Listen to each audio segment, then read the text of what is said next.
शाहीन से new ball से out नहीं हो रहे।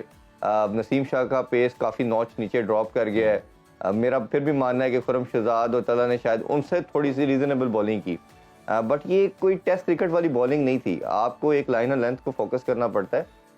और एक बड़ी स्ट्रेंज चीज़ ये है कि आपने जो स्क्वाड अनाउंस किया था बड़ा वेird था। आपने देखे ना, स्पिनर को सेलेक्ट नहीं किया था।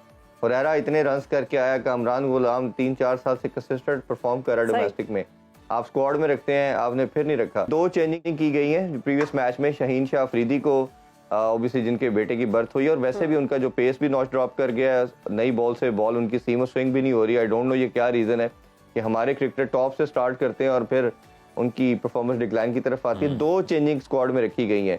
एक तो अबरार अहमद, जिस तरह हम कंटिन्यूसली बात करते चले जा रहे हैं, एक ही स्पिनर आपने रखा था टीम के स्क्वाड में, वो अबरार था, लेकिन पहला टेस्ट नहीं खिलाया। अभी मैंने जिस तरह बात की उसको रखा गया है। और मैंने जिस तरह अभी जिक्र किया कि बड़ी अजीब स्टेटमेंट आई कोच की तरफ से अभी भी कि कंडीशन देख के, पिच देख के हम फैसला करेंगे कि अबरार को खिलाना है कि नहीं खिलाना। हमारे साथ मौजूद हैं स्पोर्ट्स तज्जियाकार इरफान ज़हीर साहब। इरफान साहब, बहुत शुक्रिया आपके वक्त का। पाकिस्तान और बांग्लादेश के दरमियान आज से दूसरा टेस्ट शुरू होने जा रहा है। दूसरे टेस्ट में कौमी टीम से क्या तवक्कुआत हैं? देखें, ये बड़ी एक सैड और अनफॉर्चुनेट चीज़ है कि पाकिस्तान अब हिस्ट्री में कभी बांग्लादेश से टेस्ट मैच नहीं हारा था। ये पहली दफ़ा हो चुका है। अगर थोड़ा सा पीछे लेके जाएं आपको, तो T20 में हम आयरलैंड से पहली दफ़ा हारे, ODI वर्ल्ड कप में अफगानिस्तान से पहली दफ़ा हारे, और ये एक ऐसा तसलसल स्टार्ट हो चुका है जो कि बड़ा पाकिस्तानी क्रिकेट के लिए हर्टफुल है, और मेरा ख्याल है कि जो फैंस को बड़ा मायूस करे। Coming back to your question, obviously आपने कोई ऑप्शन नहीं आपके पास। अगर जो 1 साल से डिजास्टर हो रहा है, ये विक्ट्रीज के अलावा ख़त्म हो नहीं सकता, और आपको विक्ट्री एट एवरी कॉस्ट चाहिए। अगर शान मसूद का आगे टीम में फ्यूचर में कोई उनका पार्ट है as a player, as a captain, तो ऑब्वियसली वो चाहेंगे अब। तो ये मेरा ख्याल है मैच मस्ट विन है, और बहुत सारे प्लेयर के ऊपर क्वेश्चन मार्क आ जाएंगे। जिस तरह की बुरी परफॉर्मेंस हमारी बॉलिंग लाइनअप ने की, शाहीन से न्यू बॉल से आउट नहीं हो रहे, नसीम शाह का पेस काफ़ी नॉच नीचे ड्रॉप कर गया है। मेरा फिर भी मानना है कि खुरम शहजाद और तला ने शायद उनसे थोड़ी सी रीज़नेबल बॉलिंग की, बट ये कोई टेस्ट क्रिकेट वाली बॉलिंग नहीं थी। आपको एक लाइन और लेंथ को फोकस करना पड़ता है। और एक बड़ी स्ट्रेंज चीज़ ये है कि आपने जो स्क्वाड अनाउंस किया था बड़ा वेird था। आपने देखे ना, स्पिनर को सेलेक्ट नहीं किया था। हुरैरा इतने रन्स करके आया, कामरान गुलाम 3-4 साल से कंसिस्टेंट परफॉर्म कर रहा है डोमेस्टिक में, आप स्क्वाड में रखते हैं, आपने फिर नहीं रखा। और अभी कल जो स्क्वाड अनाउंस किया गया है उसमें भी आप देख लें, दोनों प्लेयर नहीं है। आपने अभी रख तो लिया है उसमें आपने अबरार अहमद को, बट जैसन गिलिस्पी साहब जो कोच हैं हमारे, वो कल फिर यही बात कर रहे थे, कंडीशन देख के फैसला करेंगे कि अबरार ने खेलना है या नहीं। बट मेरे ख्याल में ये बहुत वेird स्टेटमेंट है उनकी, कि पहले ना खिलाना। हमने जैसे ही मैच स्टार्ट हुआ था हमने कहा था पाकिस्तान टीम ब्लंडर कर चुकी है, जो कि लेटर पार्ट पे आपको प्रूफ भी हुआ। और हमारी सेकेंड इनिंग्स में से 10 में से 7 खिलाड़ी उनके स्पिनर ने आउट किए। और पिंडी की जो सॉइल है, ये पाकिस्तानी सॉइल जनरली आप देखेंगे तो इसमें जब ये ड्राई होती है तो क्रैक्स ओपन होते हैं, बॉल लो बाउंस भी रहता है, बॉल ग्रिप और स्पिन भी करता है। तो ये मेरा ख्याल है कि आपके पास अटैकिंग क्रिकेट के अलावा कोई ऑप्शन नहीं है, और मस्ट विन और फॉर रिजल्ट आपको जाना चाहिए।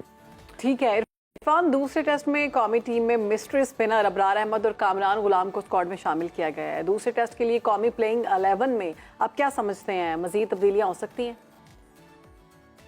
बिल्कुल, अभी हम देख रहे हैं कि 2 चेंजिंग की गई हैं प्रीवियस मैच में। शाहीन शाह अफरीदी को ऑब्वियसली जिनके बेटे की बर्थ हुई, और वैसे भी उनका जो पेस भी नॉच ड्रॉप कर गया है, नई बॉल से बॉल उनकी सीम और स्विंग भी नहीं हो रही। आई डोंट नो ये क्या रीज़न है कि हमारे क्रिकेटर टॉप से स्टार्ट करते हैं और फिर उनकी परफॉर्मेंस डिक्लाइन की तरफ आती है। 2 चेंजिंग स्क्वाड में रखी गई हैं।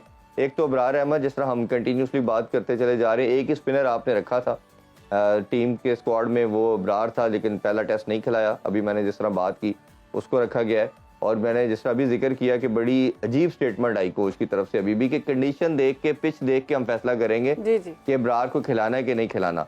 और अगर नहीं खिलाया जाता तो मेरा ख्याल है कि बांग्लादेशी बहुत खुश होंगे इस चीज़ पे, इस डिसीजन पे, क्योंकि मैं इसको फिर कंसीडर एज ए ब्लंडर करूंगा और पाकिस्तान के लिए बहुत ट्रबल हो सकती है। देखिए, स्पिनर को खिलाने के 2 फ़ायदे हैं। एक तो ये फ़ायदा होता है कि आपका, जिस तरह पाकिस्तान सॉइल की मैं बात कर रहा हूँ, क्रैक्स ओपन होते हैं, ड्राई होता है, तो बॉल ग्रिप और स्पिन करती है। दूसरा फ़ायदा ये होता है कि आपके फास्ट बॉलर को रिलैक्स भी करना होता है आपने, उनको थोड़ा सा स्पेस चाहिए होती है, वो 8-10 से ज़्यादा लंबा स्पेल नहीं कर सकते। हमारे अब तो बॉलर खैर 5-6 से ज़्यादा नहीं कंसेक्टिव कर सकते, एक दिन में हार्डली 10 ओवर कोई करेगा बॉलर, वो भी बड़ा माना जाएगा जी, 10-12 ओवर का स्पेल किया उसने। तो ये आपने दोनों पॉइंट ऑफ व्यू को माइंड में रखते हुए स्पिनर को कंडक्ट किया है। सलमान अली आगा पे आपने बर्डन डाला, आपने देखा कि उसकी परफॉर्मेंस बहुत बुरी रही, उसने बैटिंग और बॉलिंग दोनों में वो खास परफॉर्म नहीं किया। खैर बॉलिंग तो उनकी हम उस तरह कंसीडर कर भी नहीं सकते एज ए स्पिनर, तो इब्रार को मस्त खिलाना चाहिए मस्त। और दूसरा मीर हमजा को रखा गया है, मेरा ख्याल है कि शाहीन की जगह मीर हमजा के साथ जाएंगे। और मेरा तो अपना बिलीव ये है कि नसीम शाह भी मुझे कोई अच्छी निक में अच्छी फॉर्म में नज़र नहीं आ रहे, उनका कोई बेहतरी नहीं है। तो आपका डोमेस्टिक की कंडीशन को जो लड़का डोमेस्टिक खेला हुआ है उसको देना चाहिए। और पेस मीर हमजा का भी कोई बहुत ज़्यादा नहीं है, उनका भी पेस ऑलमोस्ट 130 नॉट्स का, बट उनकी एक चीज़ अच्छी है जो आपने ऑस्ट्रेलिया में भी देखी होगी कि एक सर्टन लाइन और लेंथ को वो फॉलो करते हैं, उस पर बॉल पिच करते हैं और अर्ली ऑन उनका बॉल थोड़ा डेविएट भी करता है, सीम और स्विंग भी करता है। तो मेरा ख्याल है कि ये दोनों प्लेयर्स को आपको मस्ट टीम में रखना चाहिए। इरफान, वक्त की किल्लत है, माजरत के साथ जाते जाते ये बताइएगा कि पीसीबी ने चैंपियंस कप के लिए मुकर्रर किए गए मेंटोर्स पर पैसों की बारिश कर दी। एक मेंटोर को माहाना 50 लाख और सालाना 6 करोड़ रुपए अदा करने का फैसला किया गया। डोमेस्टिक क्रिकेट में अदा किया जाने वाला ये रिकॉर्ड मुआवजा यकीनन, तो मेंटोर्स को इतनी कीमत अदा करना, इतना बड़ा मुआवजा देने की वजह क्या है? देखें, ये बड़ी डिबेटेबल एक डिस्कशन है, इस पे मेरी काफ़ी एक्स क्रिकेटर से भी बात हुई है, फॉर्मर टेस्ट कैप्टन से भी बात हुई है।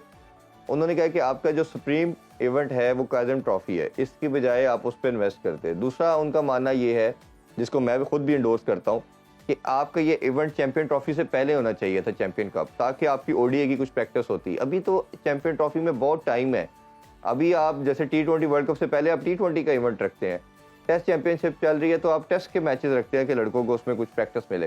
तो एक तो बात ये है। दूसरा, ये पैसे देना तो मसला नहीं है, पीसीबी के पास पैसा है, चले दे भी दे, कोई हमें उससे कोई किसी से इख्तलाफ नहीं है, पैसा जितना मर्जी दे, इवन प्लेयर को भी दे।